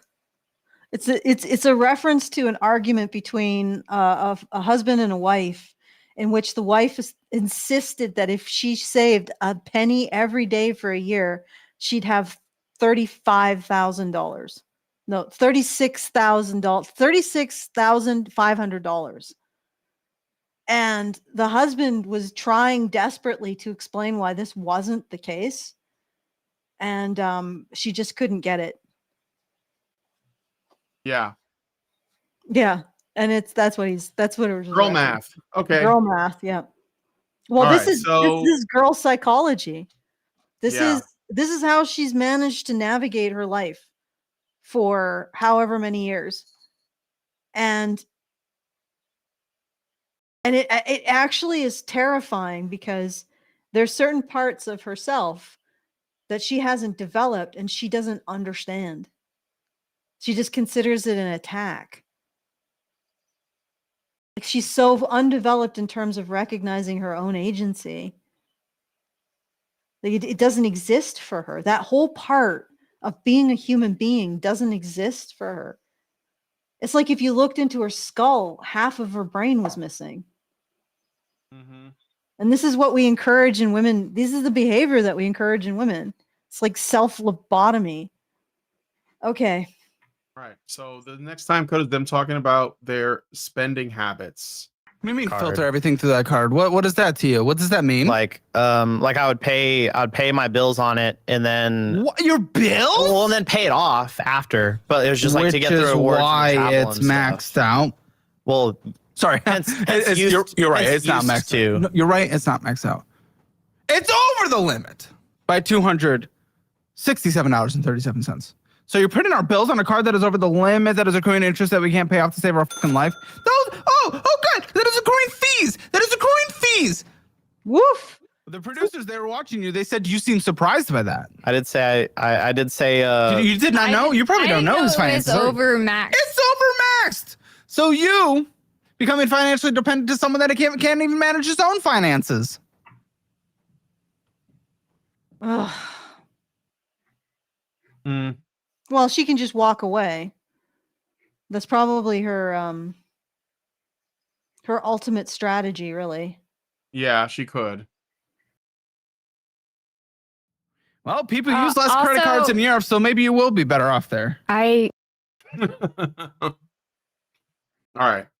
gave him $3,000 to help pay off some of his cards. How much? $3,000 From the fucking kid fund? from my grant. Yeah. It Kid? wasn't for the kids. What That card was did that go on? specifically- that went on the Amazon and see. the American Express. But not the Southwest at all. No. So you purchased $140 on here. You had $189 of fees, dude, you tit. $117.68 of interest accrued, and we got a $368 minimum monthly payment. What the fuck is going on? So really, let's be honest, you stacked up a lot of debt, you f***ed your life, and now you just want to flee to get away from it instead of taking any ownership and beating this down. Let's be honest, that's what this is really looking like. No, I mean, like, we can't leave the country with debt, right? Like, we want to pay it off. That's why we're here, you know? Ding, ding, ding. So I'll say this. Just going to say, listen, I'm okay with the center-left government. I'm okay with the center-right government. I like good and nuanced in the middle where you can fly back and forth. A nice little fence sit. You know, I like that. Right up in But there. you guys, well, her, right now. Just like people on the far right, anyone slightly to the left is a communist. Her, she's on the far left. Anyone slightly to the right is a fascist. This is what the internet is right now. Wait. Go ahead. Wait. So they're both on two different parts of the spectrum? No, she's further left than her boyfriend, but they're both lefties. Okay. I think, yeah, I think anybody who justifies government spending like this is a commie. Yeah. I think, like, honestly, I don't know. I think there's more to right and left than sheer economics, to be frank. I think that, I think it's the degree to which the state should be involved in your life. That's what it comes down to. yeah, The degree to which the state should be involved in your life. while I think that's pretty much the only politics, Some people, yeah, I mean, some people will say that the right spends a lot of money, the government money, because of military, but I don't think that that's a right wing thing. I think that that is a neocon thing, which is not the same. And okay. I think most people are not that way. So Yeah, well, but like I've said before, I think that ultimately politics comes down to whether or not you sign off on government debt, and yeah, that's it. And literally, it really comes down to whether or not you sign off on the eventual end of the economy that you rely on. Do you sign off on killing the golden goose? No, I don't, because it's insanity. But it is actually the trajectory of every monetary system ever. So I guess that's humans' thing. That's what we do. We create an economic system and then we just completely fuck it. And then we create a new one. Maybe it's recycling, who knows. But anyway, are we basically done with this couple? Because yeah, yeah, I okay. think we can be done. All right. So I wanted to see what they had, what the Reddit analysis for this, because I did finally get the proper analysis. The final verdict, yes. So the Reddit, Caleb's Reddit fan base, if you can call it that, because they always apply these narratives, and they're never happy. But on Reddit, yes, the framework is biased against male victims. So their framework in analyzing this show is biased against male victims. It's biased towards female victims, or seeing women as victims of men's financial abuse. So let's look at that. The frequency at which they identify male victims is substantially less than female victims, of course. And I want to note when I say that feminists in general, feminist research into domestic violence victimization experienced by men finds 2 to 4 times less. So 1/4 as much victimization as non-feminist investigation. And you gotta actually wonder, when they say that patriarchy minimizes male victims, are they once again just projecting what they're doing onto patriarchy? But anyway, that's a little bit of an aside. Of course, they're going to find less male victimization. The tone, downplayed, blamed, or reframed as provider failure. Apparently, traditional gender roles still exist for the Reddit feminists when it comes to financial abuse. Consistency, same acts equal abuse if they're directed at women, and negligence if they're directed at men. The community, mockery, dismissal, or conditional validation, validity. You know what's really funny about that is there was recently this meme that I saw on Twitter, and it showed women laughing, or they're talking about the seriousness of domestic violence, and then the next one was a SpongeBob meme where he's laughing uproariously, and the caption was basically women when they're talking about domestic violence against men. Sorry, stumbling a bit. Are we okay? Anything paused? No, Okay. I hear you. So this and there was a woman who retweeted it and said something like, "Women never do this, and it's patriarchy." It's like, of course, right here, there is an example in the Caleb Hammer Finance fans Reddit of people mocking men for being financially abused. I would honestly say that the provider role puts men in a position to be more likely to be financially abused than women. Structural. Guest skew plus probing bias locks in female victim narrative. Bottom line, the R. Caleb Hammer financial abuse framework is not gender neutral. It operates in a one-way filter that amplifies female victimization and suppresses male victimization, even when evidence is symmetrical. If you're a male victim or no one watching the show, don't expect validation from Hammer or the subreddit. Document everything. Oh my God! Grok says what we say. Always be recording. You just heard it from Grok. Like, Grok has analyzed the situation of men in society, and Grok says always be recording. Document everything. The framework will default to blaming you. Seek neutral resources. For example, financial counselors, legal aid outside the show's echo chamber. Now, this is probably amplifying because it looks like Caleb is calling women out, but he may not actually be identifying this as financial abuse. He may not be saying this, you are financially abusing him, or he may not offer any kind of resources to the victim, which is the man here. Okay. And here are some corrective measures that could be taken. Actively platform male victim stories. Use consistent language, abuse versus stress. So if a man does it, it's abuse. If a woman does it, it's just stress. Challenge double standards in real time. You know, nobody's going to do that but us, of course. But they could do that to make it a better world, a fairer world, a more equitable world. And then I asked, what's the Reddit analysis of the 300,000 of debt to flee Trump's America? So let's find out about that. Reddit analysis of the three. Okay. This episode in question is from Caleb Hammer's financial audit series. Just, you know, setting this, the landscape. It features a solo female. Oh, wait. What the hell? No, this is incorrect. It feels it features a couple. Okay, Grok is screwing up.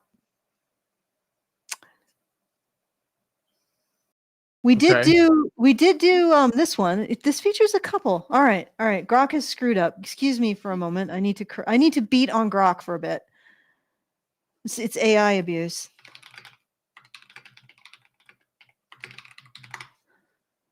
All right. Okay. So any super chats? Nope. By the way, guys, if you want to message us, the best way to do so is feedthebadger.com/justthetip. Get the full benefit of whatever funds you send.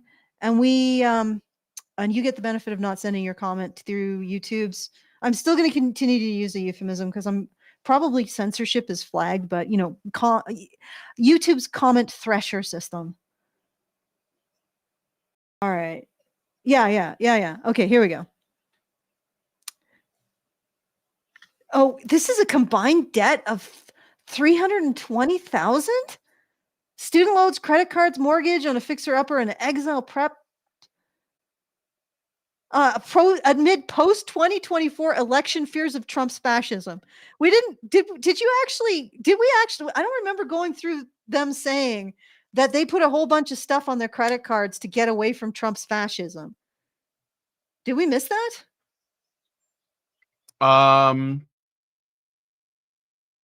We might have missed that, yeah. Okay, well, that was interesting. Steve is more, that's the male character. The male character, yeah, is more pragmatic, but enables by co-signing debts and splitting costs. Hammer grills them on feasibility. As of November 10th, 2025, 5 weeks post update, Reddit discussions are intensely polarized and viral. It ranks as the subreddit's #1 episode. I wonder why.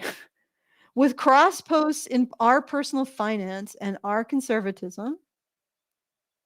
Commentary follows the subreddit's framework: financial delusion, entitlement, political weaponization, couple dynamics, abuse undertones, and gender scrutiny. Oh, Savannah bears 80% of the roasts.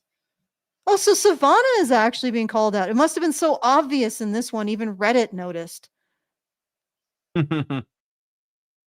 No dedicated abuse analysis thread. Well, that's definitely a difference, because if the genders were reversed, there would be one. 15% of comments invoke financial abuse parallels. Steve as enabler victim. No, just victim. But below is a structured breakdown from top threads comments. Oh, couple tries to flee Trump with 300,000 in debt. Focus ultimate delusion duo. Okay. All right. Let me just figure out what would the analyze this based on the financial abuse framework in the Reddit subreddit that we went through earlier. Okay. So now it's going to apply that framework. All right. This couple's episode reveals subtle but skewed dynamics leaning towards Savannah as the primary abuser enabler and Steve as the passive victim. However, the framework's bias against male victims shines through. Steve's enabling complicity is downplayed or blamed on him. Henpecked beta. Oh, I almost feel bad for calling him a bugman. While Savannah's control is framed as delusional activism rather than outright abuse. Abuse themes appear in 20% of comments, higher than solo episodes, but recognition is conditional. Hammer probes it lightly, and the community amplifies female-led delusion over male victimization. No overt abuse labels stick to Savannah. Instead, it's mutual sabotage. That's not what I saw. I saw a man who's afraid to confront this woman who uses her own pride, self-esteem, her own emotions. Everything goes back to her. And she weaponizes them to take away his voice. That's actually controlling. I mean, I think that might even qualify as coercive control by a vulnerable narcissist. Okay, this aligns with the framework's 80 to skew towards male abuser framework. Here, the female-led control flips the script but gets neutralized, reinforcing dismissal of male victims. Steve's case fits the rare 15 to 20% enabler blame pattern. Below is a structured application of the framework to episode. Okay, we might skip that. Let's look at the summary. Structural bias. Bottom line, the subreddit framework misfires on this gender flip, treating Savannah's control as entertaining chaos, not abuse, and Steve's plight as self-inflicted, proving its one-way filter. If reversed, male pusher, female enabler, it'd be text-based coercive control with viral evil husband posts. This episode subtly challenges the bias but gets absorbed into it, highlighting calls for balanced lenses, consistent abuse tags. For raw threads, check our Caleb Hammer's top post. Okay, so why are male victims not recognized? Well, apparently a big reason is because there are gigantic arenas, social media arenas, where women turn male abuse into humor.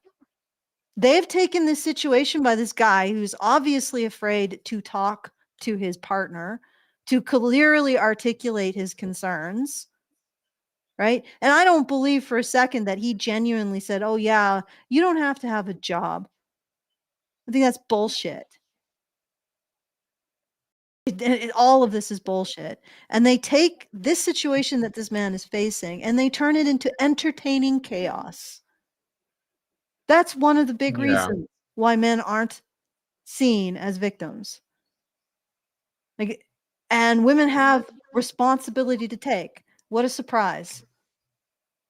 I mean, I look at these communities, and I've done analyses because Grok is great with analyses of these communities and their behavior. The fan fiction community, female fan fiction community, is unbelievably toxic when it comes to male consent. So you'll hear these feminists talk about AI porn and computer programs that approximate women when they're nude or whatever. And they'll talk about how this is exploitative of actresses and women in the public eye, but not a peep about all of the in real life, the real person / fan fiction that is gay fan fiction or even heterosexual fanfic. Well, I guess it would mostly is gay, that is created by women, puts the men into sexual situations that they would never consent to in real life, humiliates them, degrades them, treats them like contempt, emasculates them, and not a word that this might actually be exploitative too for men who are actors and politicians and other men in the public eye. But we have to focus so much on what men do to women, and no thought is given to what women do to men. And again, this is in terms of online presence, fanfic community is pretty big and has absolutely no sense of responsibility to men's consent at all. There's a tiny minority of people are starting to ask those questions. And then we have this community, the financial audit and Caleb Hammer communities. And they think that a man being financially abused, what this man obviously is, he demonstrates fear of this woman. And I guess there's a tendency to laugh at that, but this is something that most men have. Unless they are actually a sociopath or a narcissist, most men are or unusually disagreeable without being having antisocial personality, which is possible. Most men have a certain amount of fear of confronting their wives. This is a very common male experience. He's afraid of her. He's afraid of expressing what he wants in a relationship. She uses all kinds of abusive tactics to shut him down. And she's also pushing him further and further into debt over political values that he may not share. He may be on the left, but is it really that clear that he's behind this idea that they have to flee America because of Trump's fascism? Doesn't seem like it, if he has a more common sense approach to it. So she's pushing him into debt. She is financially abusing him. And this forum, while it will recognize a reverse situation that the man is financially abusing the woman, it considers it's humorous. It's just chaos. It's just humorous chaos when the woman is the financial abuser. That meme that I saw this morning I didn't expect it to be proven so violently right by the end of the day. Maybe I should have put more faith into internet memes. Okay. By the way, the meme is that women laugh. They want domestic violence to be treated seriously, but then they turn around and laugh at men who are abused. And do I think all women do it? Obviously not. I'm not laughing. If I am laughing, it's just black humor, recognition of the horror of this situation. But yeah, there are a number of women who do. And of course, the woman who retweeted that meme is like, no, we don't do that. Yes, you do. You 100% do that and worse.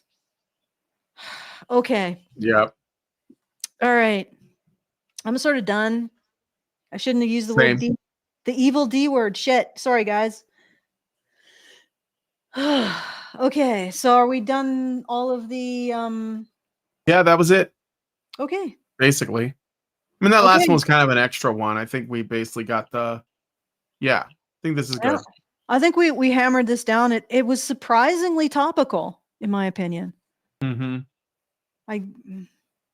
I guess I should have more faith in Richard Bier and internet memes. Okay. All right. So thank you, Richard, for this suggestion. Very helpful when I can't think of anything to do. Sometimes it becomes a bit of a grind to try to figure out content. And thank you for everybody. Wait, that's you, isn't it? That you do that. Well, I can do it, but I mean, I don't know if you wanted to say anything about feedthebadger.com. Oh yeah, all right, sure. So I still don't have the fundraiser up, but I will be soon. But when that's available, it'll be at feedthebadger.com/support. And please do help out because because this is important. This is really important. I'm starting to realize just how important the stuff that we've done for 15 years turned out to be. I just had an extended discussion. I think it was GPT-5. Like I've collected all of the AIs, guys, all of them. And I talk about these issues with all of them. And in the end, I figured out, based on, its facilitated research, feminism is actually using a bioessentialist framework to blame men while hand waving it, because bioessentialist framework, so the idea that someone is born criminal, is considered so verboten in science because of what it has created in the past in terms of eugenics and genocide, that there's huge prohibitions and ethical, like, don't do it, like basically ethical prohibitions against doing it. And yet what feminists have created is, while the research community is deeply concerned about the implications of genetic research into criminal behavior because of the concept of born criminal, we're perfectly fine with ascribing blame to men universally, right? So the way that it works is feminists hand wave it and say, no, it's men, it's socialization. And they do that because that avoids the ethical scrutiny of saying that it's biology. That's what's happening. That's why they do it. But they don't actually put there is no causal mechanism that they've proposed, no socialization causal mechanism that explains the universality of this blame. Like, it literally applies to all men. And the only thing that explains how universal it is that it is applied when the label "you are a boy" is applied to you when you're born.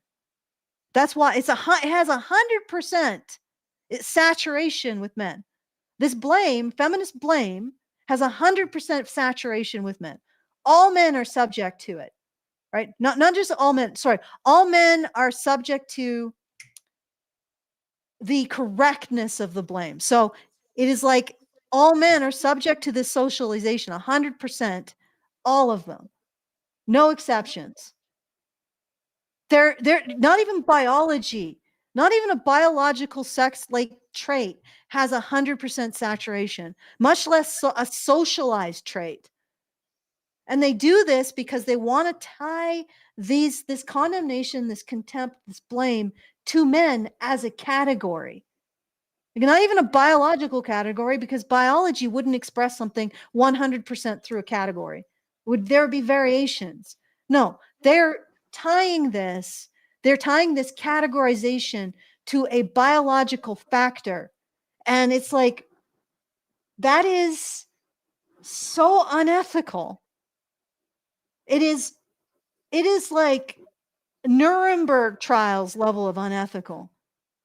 It's like pre-genocide trials of unethical. And it just so happens, like the people who engage in this, they just sometimes pop out with some genocidal rhetoric, but they're just girls, right? I'm like looking at the scope of this, and even Chat GPT is like, wow, this is actually really a bad thing. I'm like, yes, it is. And it's like, and I'm not laughing because it's funny. I'm laughing because it's horrifying. But we have based so much of our society on an ethical breach that has, in the past, caused people to be in front of war tribunals for war crimes. You just wrap your heads around that. There is no justification for feminism. And in a just world, they'd be going to jail. Feminist academics would be going to jail for this gross lapse in ethical oversight. Oh, Yep. I don't know if what I've said, it makes any sense to anyone. Makes sense. Okay, thank you, Brian. You're not just saying this to end the argument, are you? No. Out of Okay. fear? No. Out of fear. Okay. All right. So anyway, if you wanna make commentary, feedthebadger.com/justthetip. If you want to support our continued grinding through the soft underbelly of this society's absolute bullshit, then feedthebadger.com/support. It'll be available shortly. And I will hand it back to you, Brian, because I want to go get some supper. I'm sure you do too. All right. Yeah, I do too. Okay. If you guys like this video, please hit like, subscribe if you're not already subscribed, hit the bell for notifications, leave us a comment. Let us know what you guys think about what we discussed on the show today. And you'll find links to the original videos in the description of this one so you can like watch it for yourself, see the whole thing. And please, please, please share this video because sharing is caring. Thank you guys so much for coming on today's episode of HBR. Well, this is Maintaining Frame, sorry. And we'll talk to you guys in the next one. Men's rights activists are machines, dude. Okay? They are literal machines. They are talking point machines. They are impossible to fucking deal with, especially if you have like a couple dudes who have good memory on top of that too. Holy shit, you're fucked.